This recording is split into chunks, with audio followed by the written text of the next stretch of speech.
6ஆம் இடம் என்று சொல்லப்படுகிற வம்பு வழக்கு நோய்த்தன்மை அதே சமயத்தில் கடனை வழக்குது. அது சனியும் பார்க்கிறார். ஸோ சனி சூரியனை பார்க்கும் பொழுது அதே சமயத்தில் சனி புதனை பார்க்கும் பொழுது தொழில் முனைவோர் புதுசாக தொழில் ஆரம்பிக்கணும்னு நினைக்கிறவங்க அவங்கெல்லாம் பார்த்தீங்கன்னா கொஞ்சம் ஃபினான்ஷியல் விஷயத்தில் கொஞ்சம் கேர்ஃபுல்லாக இருங்க. செகண்ட் ஹாஃபில் தான் பார்த்தீங்கன்னா நம்ம கேர்ஃபுல்லாக இருக்கணும். ஏன்னா சனியும் சூரியனும் பார்த்து கொள்கிறது. சனியும் 6ஆம் வீட்டு அதிபதி புதனும் பார்த்து கொள்ளும் பொழுது மேஷ ராசிக்காரர்களுக்கு ராசி அதிபதியே குருவின் பார்வை பெற்று அப்படி வரனால எல்லாத்தையுமே சமாளிக்கக்கூடிய முதல் ஹாஃப்ல பார்த்தீங்கன்னா சில விஷயங்கள் எதிர்பார்ப்பு நிறைந்ததாக இருக்கும் பொழுது செகண்ட் ஹாஃப் 16ஆம் தேதி செப்டம்பர் கடைசி வரைக்கும் பார்த்தீங்கன்னா இப்போ பார்த்தீங்கன்னா செப்டம்பர் மாத பலன் எப்படி இருக்க போகுது மேஷ ராசிக்கு அப்படின்னு நம்ம பார்க்க போகிறோம்.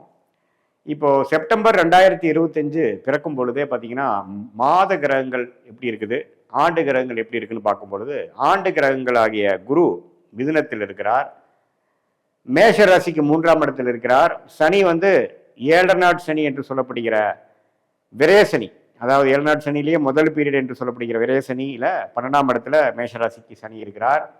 கடந்த 4 மாதமாகவே விரயசனி போய்கொண்டிருக்கிறது மேஷராசிக்கு. 5ஆம் இடத்தில் கேதுவும் 11ஆம் இடத்தில் ராகுவும் இருக்கிறார்கள். ஸோ 5இல் கேது, 11இல் ராகு, 12இல் சனி, 3இல் குரு. இதுதான் ஆண்டு கிரகத்தின் அமைப்பு மேஷராசி பொறுத்த வரைக்கும். மாத கிரகங்கள் எப்படி இருக்காங்க பார்த்தீங்கன்னா மேஷராசியோட அதிபதியாகிய செவ்வாயே 6ஆம் இடத்துல மாதம் ஃபர்ஸ்ட் ஆஃப் 15ஆம் தேதி வரைக்கும் இருக்கிறார். 15க்கு அப்புறம் பார்த்தீங்கன்னா செகண்ட் ஹாஃப்ல 7ஆம் வீட்டுக்கு வந்து ராசியவே பார்க்குறார். அதே சமயத்தில் புதன் சூரியன் பார்த்தீங்கன்னா 4ஆம் இடத்துல இருந்து 5ஆம் இடத்துக்கு செகண்ட் ஹாஃப் மாறுகிறார்கள். புதனும் சூரியனும் 5ஆம் இடத்திலிருந்து 6ஆம் இடம் 7ஆம் இடத்துக்கு வருகிறார்கள். சுக்கிரன் வந்து 4லேருந்து 5க்கு வரார். ஸோ இது மாதிரி அமைப்பு வந்து ஒரு மாதிரியான ஒரு சில விஷயங்கள் வந்து மாற்றங்கள் நிறைந்த ஒரு மாதமாக மேஷராசிக்காரர்களுக்கு கொடுக்கக்கூடிய அமைப்பு கட்டாயம் உண்டு. செப்டம்பர் மாதம் 2025 குறிப்பாக சொல்ல போனால் ஃபர்ஸ்ட் ஹாஃப் ஃபுல்லாக ராசி அதிபதி செவ்வாய் 6ல், சூரியன் புதன் 5ல், 4ல் சுக்கிரன் இருக்கும் பொழுது கைக்கு வந்தது வாய்க்கு வரவில்லைங்கிற மாதிரி சில சேசிங் சில எதிர்பார்ப்புகள் போய் கொண்டு இருக்கும்.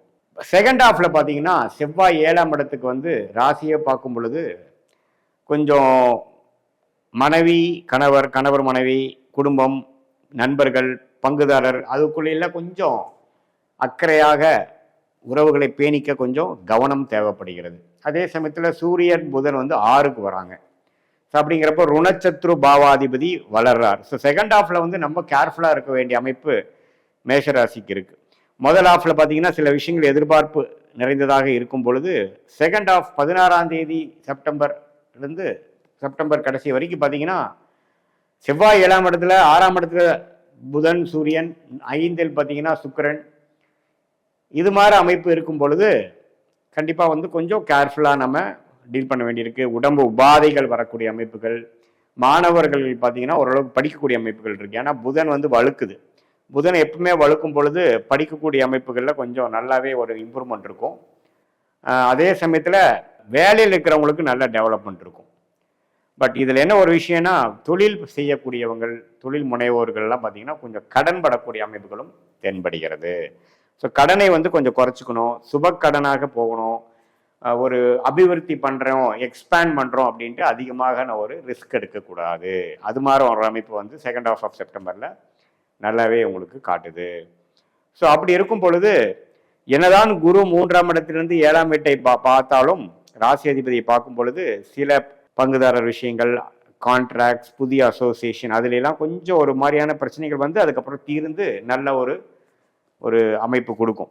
அதே சமயத்தில் இந்த ருணச்சத்ரு பாவம் வழுக்குது, அதாவது 6ஆம் இடம் என்று சொல்லப்படுகிற வம்பு வழக்கு நோய்த்தன்மை அதே சமயத்தில் கடனை வழுக்குது. அது சனியும் பார்க்கிறார். ஸோ சனி பார்த்து சூரியனை பார்க்கும் பொழுது அதே சமயத்தில் சனி புதனை பார்க்கும் பொழுது 6ஆம் இடம் அதிபதியே வந்து சனி பார்வை பெறுகிறார். சூரியன் பரிபார்வை பெற்று பாவத்தும் ஆகும் பொழுது உடல் உபாதைகள், வம்பு வழக்குகள், அதே சமயத்தில் கடன்கள்.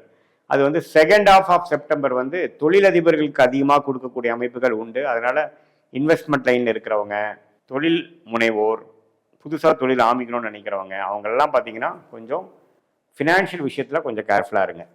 மற்றபடி பார்த்தீங்கன்னா எல்லாமே ஓரளவுக்கு பரவாயில்லாம தான் இருக்குது. ஏன்னா குரு 3ஆம் இடத்துல இருக்கிறது 9ஆம் இடத்தை பார்க்குறது நல்ல ஒரு பாக்கியமான ஒரு விஷயம்தான்.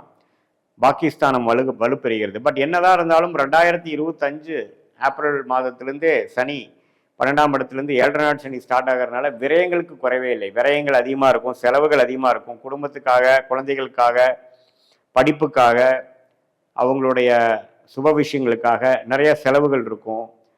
வர வருமானத்துக்கு மீறின செலவுகள் போய்கொண்டு இருக்கும். ஏன்னா அவங்க சுப முதலீடுகள் செய்வாங்க, சிலது இன்வெஸ்ட்மெண்ட் பண்ணுவாங்க. அது மாதிரி சில விஷயங்கள்லாம் மேஷராசிக்காரர்களுக்கு 12ஆம் பாவத்திலேயே சனி இருந்து 7.5 நாள் சனியில் முதல் பகுதி என்று சொல்லப்படுகிற விரய சனி போய்கொண்டிருப்பதனால கொஞ்சம் விரயங்கள் இருக்கும். கொஞ்சம் தேவையில்லாத டிராவல், அலைச்சல்கள், தூக்கமின்மை, அதாவது தூக்கம் வந்து சரியாக நார்மலாக வர்றதோட கொஞ்சம் டிஸ்டர்ப்டான விஷயங்கள் வரக்கூடிய அமைப்பு நிறையா. பார்த்தீங்கன்னா வருவதும் போகிறதுக்கும் ஒரு கனெக்ஷனே இல்லாமல் சிஸ்டமேட்டிக்காக நார்மலாக இருக்கிறவங்களாம் கொஞ்சம் சிஸ்டமேட்டிக் இல்லாமல் கொஞ்சம் அறக்க பறக்க இருக்கக்கூடிய அமைப்புகள்லாம் கொஞ்சம் கொடுக்குது. அதே சமயத்தில் இல்லத்தரசிகளுக்கெல்லாம் பார்த்தீங்கன்னா கொஞ்சம் கோவதாபங்கள் வருவது, ஹஸ்பண்ட் ஒய்ஃப் ரிலேஷன்ஸ்குள்ள கொஞ்சம் ஆர்கியூமெண்ட்ஸ் கொஞ்சம் எக்ஸ்கலேட் ஆகிறது, அது மாதிரி விஷயங்கள் இருக்குது. இதே மாதிரி இளம் வயதினர் பார்த்தீங்கன்னா காதல் வயப்படுறது, நம்மளுடைய கலப்பு விஷயங்கள், அதாவது நம்மளுடைய சர்க்கிள் இல்லாமல் மாற்று சர்க்கிளில் இருக்கக்கூடிய ரிலீஜன், வேறு ஜாதி, வேறு குலம், அது மாதிரி இருக்கிறவங்களோட கொஞ்சம் பழக்க வழக்கங்கள் ஆகுறது, அவங்களோட கொஞ்சம் நட்பு பாராட்டுறது, அது மாதிரி சில விஷயங்கள் கண்டிப்பாக உண்டு. ஸோ அது எல்லாத்துக்கும் இல்லை, அந்த ஜாதகத்தில் அந்த அம்சங்கள் இருக்கிறவங்களுக்கு அது மாதிரி விஷயங்கள் உண்டு. அதே சமயத்தில் சூரியனே வந்து முதல் ஆஃபில் வந்து 5ஆம் இடத்துல வலுத்திருக்கும் பொழுது அரசு சார்ந்த விஷயங்கள், குழந்தைகள் மூலமான சில நற்செய்திகள், அது மாதிரி விஷயங்கள் கொடுக்கும். செகண்ட் ஹாஃபில் தான் பார்த்தீங்கன்னா ரொம்ப கேர்ஃபுல்லாக இருக்கும். ஏன்னா சனியும் சூரியனும் பார்த்து கொள்கிறது. சனியும் 6ஆம் வீட்டதிபதி புதனும் பார்த்து கொள்ளும் பொழுது நாம் ஏதோ ஒன்று பேசும் பொழுது கார்ப்பரேட்டில் நீங்கள் ஒரு இமெயில் பண்ணுறீங்க, ஒரு ப்ரெசன்டேஷன் கொடுக்குறீங்கன்னா கரெக்டாக நீங்கள் வந்து கம்யூனிகேட் பண்ணுறீங்களான்னு பார்க்கணும்.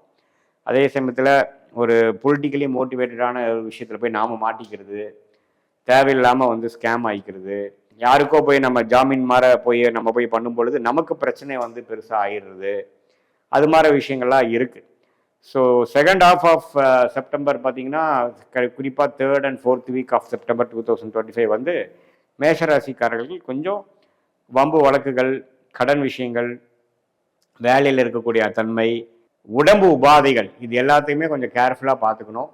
கொஞ்சம் மென்டலாக நீங்கள் வந்து டிப்ரெஸ்டான விஷயத்துக்குள்ளே போகாமல் கொஞ்சம் பாசிட்டிவாக இருந்து எது மாதிரி விஷயங்கள் நமக்கு ஜாதகம் இல்லாமல் போவதுக்கு வாய்ப்பு இருக்கோ அதுக்கு நீங்கள் முன்னெச்சரிக்கையோடு கொஞ்சம் செயல்படக்கூடிய அமைப்புகள் தேவைப்படும். மற்றபடி பார்த்தீங்கன்னா மேஷராசிக்காரர்களுக்கு ராசி அதிபதியே குருவின் பார்வை பெற்று அப்படி வரனால எல்லாத்தையுமே சமாளிக்கக்கூடிய ஒரு அம்சமும் கண்டிப்பாக கொடுக்குதுங்க. ஸோ மேஷராசிக்கு பார்த்தீங்கன்னா கண்டிப்பாக வந்து ஃபர்ஸ்ட் ஹாஃபோட செகண்ட் ஹாஃபில் கொஞ்சம் கவனம் தேவை. பொதுவாக வந்து செப்டம்பர் மாதம் வந்து எல்லா இம்பார்ட்டண்டான முடிவுகள் எடுக்காமல் கொஞ்சம் பொறுமை காத்து எந்த மாதிரி விஷயத்தை பிளான் பண்ணி அடுத்த வரக்கூடிய மாதங்களில் வந்து நீங்கள் அதை எக்ஸிக்யூட் பண்ணுறது நல்லது. இது வந்து பொறுத்திருந்து கவனித்திருந்து செயல்படக்கூடிய ஒரு முக்கியமான ஒரு மாதமாக செப்டம்பர் 2025 மேசராசிக்காரர்களுக்கு வருகிறது. இதுவரை பார்த்தது வந்து ஒரு பொதுவான பலன்களை தவிர உங்களுடைய ஜென்ம ஜாதகத்தில் எந்த தசாபுக்திகள் போய் கொண்டிருக்கிறது, எந்த லக்னத்தில் பிறந்தீங்க, அந்த லக்னாதிபதி எப்படி இருக்குது, திக்பலம் எப்படி இருக்குது, ஸ்தானபலம் எப்படி இருக்குது, திருக்பலம் எப்படி இருக்குது, அந்த லக்னத்துக்கு ஏற்றவாறு ஒரு சாதகமான தசாபுக்திகள் போய் கொண்டிருக்கிறதா அல்லது வரக்கூடாத தசாபுக்திகள் போய் கொண்டிருக்கிறதா, புக்திநாதன் எப்படி இருக்கிறார், புக்திநாதனுக்கும் தசநாதனுக்குள்ள தொடர்பு என்ன, 6-8 காம்பினேஷன் இருக்கா அல்லது கேந்திரத்தில் இருக்கா, தசநாதனும் புக்திநாதனும் கேந்திரத்தில் இருக்கா, அது தசநாதனுக்கு 12ஆம் இடத்துல புக்திநாதன் இருக்காரா, இதெல்லாம் வைத்துதான் துல்லியமான பலன்கள் வந்து நாம் இப்போ பேசின அந்த கோச்சார் அமைப்பு, குரு பயிற்சி, சனி பயிற்சி, ராகு பயிற்சி, அப்புறம் மாத கிரகத்தின் பயிற்சி, செப்டம்பர் மாத பலன் பார்த்தோம் இல்லைங்களா, அந்த பயிற்சி பலனையும் இப்போ நம்ம பார்க்கக்கூடிய அந்த துல்லியமான தசாபுக்திகளும் உங்களுடைய பிறந்த தேதி, பிறந்த நேரம், பிறந்த ஊரை நம்ம சேர்த்து வைத்து பார்க்கும் பொழுது இன்னுமே நெக்ஸ்ட் வரக்கூடிய காலகட்டம், அடுத்து வரக்கூடிய ஷார்ட் டேர்ம் 3 மாதம் 6 மாதம் எப்படி இருக்க போகிறது, அடுத்து வரக்கூடிய 2 வருடம் 4 வருடம் 6 வருடம் எப்படி இருக்க போகிறது, அடுத்து வரக்கூடிய தசாபுக்திகள் எப்படி இருக்கு, இப்போ கேட்கக்கூடிய கேள்விக்கு என்ன பதில் கொடுக்குது, சாதகமான ரிசல்ட்ஸ் எதிர்பார்க்கலாமா அல்லது கொஞ்சம் டிலே இன் அவுட்கம் எதிர்பார்க்கலாமா அல்லது உடனே நல்ல விஷயங்கள் நடக்கக்கூடியதாக இருக்குதுங்கிறது எதிர்பார்க்கலாமாங்கிறது உங்களுடைய ஜென்ம ஜாதகத்தை துல்லியமாக ஆராய்ந்து இப்போ நம்ம பேசின பெயர்ச்சி பலனையும் கோச்சார பலனையும் சேர்த்து வைத்து பார்க்கும் பொழுது துல்லியமான பலன்களை எடுத்து அது மூலமாக நீங்கள் வாழ்க்கை முடிவுகளை எடுத்து இந்த சயின்டிஃபிக் வேதிக் அஸ்ட்ராலஜி முறை மூலமாக நல்ல ஒரு பலனை நீங்கள் அனுபவித்து வெற்றி பெற முடியும் என்று இந்த வீடியோவில் கேட்டுக்கொள்கிறேன். மீண்டும் மற்றொரு காணொளியில் சந்திப்போம். நன்றி, வணக்கம்.